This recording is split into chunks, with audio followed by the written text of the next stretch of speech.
देखिए फ्रेंड्स, बिनों का एचसीएफ ज्ञात करना ये बहुत ही अच्छा और सुपर टैलेंट है आपके सामने। और इस टाइप से रिलेटेड क्वेश्चन हमने आपके सामने बहुत ही अच्छी तरीके से रखे हैं।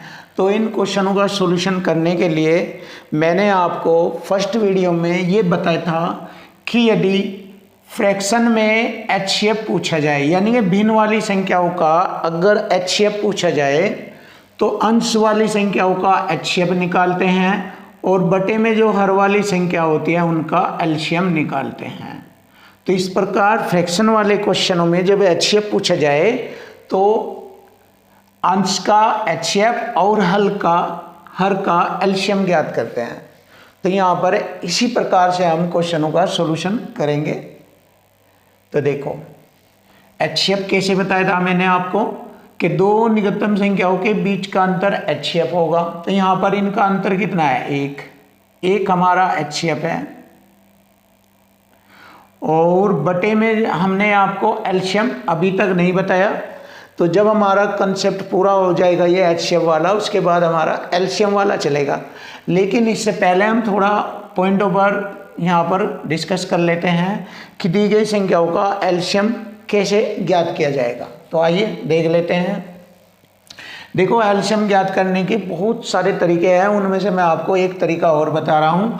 3, 5, 7 का एलसीएम अगर कहीं भी 3 या 3 से ज़्यादा, 2 या 3 या 3 से ज़्यादा ऐसी संख्याएं आ जाए जो अभाज्य हो या अभाज्य हो जाए तो उन संख्याओं का गुणनफल एलसीएम होता है। तो देखिए यहाँ पर 3, 5, 7 अभाज्य संख्या है। अगर हम अभाज्य संख्याओं का गुणा कर ले तो जो गुणनफल के बाद जो मान प्राप्त होता है वह हमारा एलसीएम कहलाता है।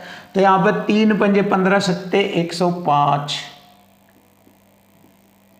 तो हमारे क्वेश्चन का आंसर बन चुका है 1/105।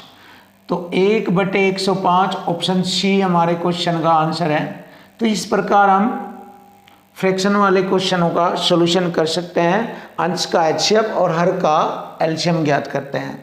अब देखिए क्वेश्चन नंबर 27वां सवाल है। यहाँ पर 840/x और 960/x दोनों धनात्मक पूर्णांक है ये, और इसलिए x भी है। तो x का अधिकतम संभव मान बताना। देखिए x का अधिकतम संभव मान यहाँ पर होगा और अधिकतम संभव मान वही होगा जो 840 और 960 को पूरा डिवाइड कर दे, वही x का अधिकतम संभव मान है। तो देखो x का अधिकतम संभव मान क्या होगा, यानी कि 840 पूरा कटना चाहिए और बड़े से बड़ा मान होना चाहिए इनमें से जो इसको काटेगा। तो 14 6 84, 14 से डिवाइड नहीं होता। 21 चौक 84, 21 से ये डिवाइड नहीं। 12 7 84 और 12 8 96, ये कट जाएगा। 24 चौक का 96 और 24 ते 72, ये नहीं कटता। इसका मतलब हमारा आंसर हो जाता है ऑप्शन सी 120। तो x का मान है हमारा 120, क्योंकि 120 से ये कट जाएंगे। देखिए 12 7 84, 0 से 0 7 बार कटा है और 12 8 96, ये 8 बार कटा है 0 से 0। तो x का अधिकतम संभवतः मान जो होगा वो 120 है और यही हमारे क्वेश्चन का आंसर बनता है 120। अब हम नेक्स्ट क्वेश्चन भी देख लेते हैं। 6/7, 27/44, 14, 15/14 और 12/7 ये हमारे क्वेश्चन है। 6/7 और 27/14, 15/14 और 12/7 का एचसीएफ निकालना। जैसे कि मैंने आपको इस क्वेश्चन में बताया है 26 में कि दी गई संख्याओं में, फ्रैक्शन वाली संख्याओं में अगर एचसीएफ पूछे तो अंश का एचसीएफ और हर का हम यहाँ पर एलसीएम ज्ञात कर लेंगे। अंश का एचसीएफ और हर का एलसीएम ज्ञात करते हैं। चलिए स्टार्ट करते हैं। तो दो निकटतम संख्याओं के बीच का अंतर एचसीएफ होगा। हमें यहाँ पर दिखाई दे रही है दो निकटतम संख्याएं आपस में नज़दीक है, तो इनका अंतर हो गया 3। 3 से ये भी डिवाइड, ये भी सभी डिवाइड हो जाएंगे, तो एचसीएफ तो आ जाएगा 3। अब हमें एलसीएम लेना है। अब जैसे कि मैंने आपको बताया था यहाँ पर अभाज्य संख्या है, लेकिन यहाँ पर अभाज्य संख्या नहीं है। अब हम देख लेते हैं कि इसको बहुत ही आसानी से कैसे किया जाएगा। वैसे हमारा आंसर आ चुका है, 3 आ रहा है, तो 3 के बटे देख लीजिए, 3/14, यहाँ 5 है, यहाँ 4 है, यहाँ 6 है। तो देख लीजिए एक ही ऑप्शन में ऐसा है जिसमें अंश 3 है और हमारा यहाँ पर HCF 3 आ चुका है अंश के रूप में ऊपर 3, तो 3 के बटे कितना हो जाएगा 14। तो यहाँ पर दी गई संख्याओं का एलसीएम 14 आएगा। अब देखिए 14 कैसे आता है ये बताना चाहूँगा, एलसीएम निकालने का तरीका एक और बताना चाहूँगा। 7, 14, 14 और 7। तो देखिए एलसीएम कैसे ज्ञात करते हैं, वह छोटी से छोटी संख्या जो सभी दी गई संख्याओं से पूरा पूरा विभाजित हो जाए।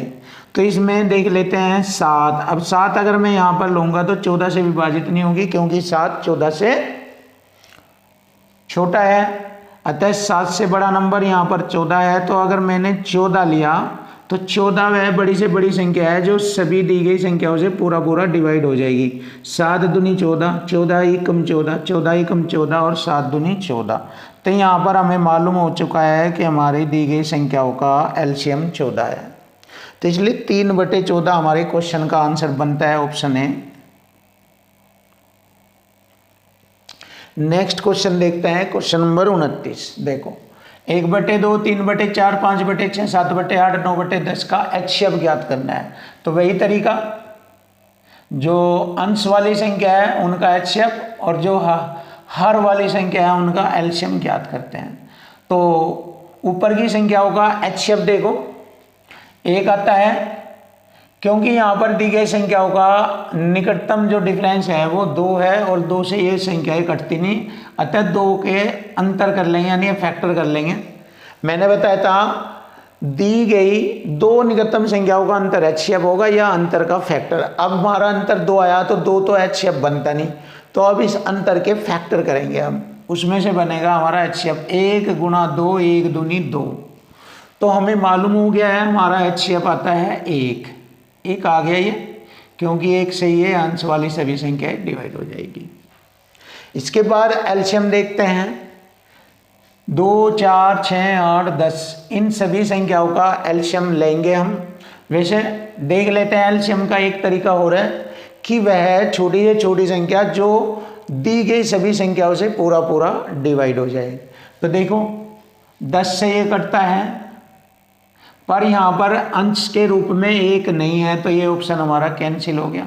अब इन 3 में से देख लेंगे, 10 से डिवाइड होता है, 8 से डिवाइड होता है, 6 से डिवाइड होता है, 4 से भी डिवाइड होता है, 2 से भी डिवाइड होता है। 120 देख लीजिए 120 है, तो हमारा यही आंसर है, क्योंकि यहाँ पर हर में 2 है, यहाँ 10 है, तो 2 और 10 इनका एलसीएम नहीं होगा, इन सभी संख्याओं का एलसीएम होता है 120। तो हमारे क्वेश्चन का आंसर बनेगा 1/120। अब नेक्स्ट क्वेश्चन देखते हैं। देखिए 15, 12 और 40 का HCF ज्ञात करना है। तो ऊपर की संख्या जो होती है अंश में लिखी हुई है उनका HCF और जो हर में होती है उनका एलसीएम निकालना है। तो देखो 2 निकटतम संख्याओं के बीच का अंतर होता है HCF या अंतर के फैक्टर। तो हम यहाँ पर 2 निकटतम संख्या है 15 और 12, तो इनका अंतर होता है 3। ऊपर तो आ जाएगा अंश के HCF के रूप में 3। अब देख लेते हैं 3 किस ऑप्शन में है, ऊपर अंश के स्थान पर 3 यहाँ पर नहीं है, 3 यहाँ पर है, 3 यहाँ पर नहीं, यहाँ पर नहीं। तो यही हमारे क्वेश्चन का आंसर हो गया 3/490। 490 इनका एलसीएम आ जाएगा, इसलिए डायरेक्ट ऑप्शन के हेल्प से मालूम हो गया है। अंश हमारा 3 है तो हर 490 है, तो हमारे क्वेश्चन का आंसर आ चुका है ऑप्शन बी 3/490।